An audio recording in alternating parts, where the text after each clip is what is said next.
नमस्कार मंडळी. आजचा विषय थोडा गंभीर आहे, पण तितक्याच हृदयाला भिडणार आहे.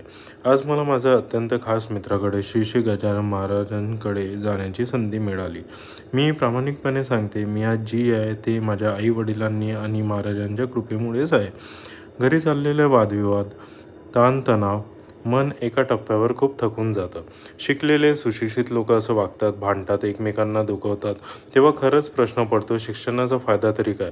पण जसं मी गजानन महाराजांच्या मंदिरात पाऊल ठेवलं, माझं मन शांततेने भरून आलं. त्या पवित्र ठिकाणी उभं राहून मी देवाला एकच प्रार्थना केली, महाराज, या सगळ्यांना, भांडणांना, मतभेदांना काहीतरी शेवट करा आणि तुमच्या शिक्षणाचा खरा अर्थ लोकांच्या मनात राहू द्या.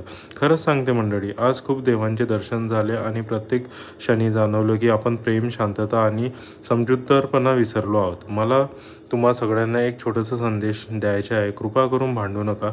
मत्सर, अहंकार, राग हे सगळं बाजूला ठेवा. प्रेम, आपुलकी आणि माणुसकी हेच आपलं खरं धन आहे. या जगात माणूस रिकाम्या हाताने येतो आणि जातानाही कोणती संपत्ती सोबत नेत नाही. शेवटी काय राहते तर प्रेम, चांगुलपणा आणि आपल्या सोडलेली चांगले कर्म. म्हणूनच मंडळी, शांतता ठेवा, एकमेकांचा आदर करा आणि श्री गजानन महाराजांचं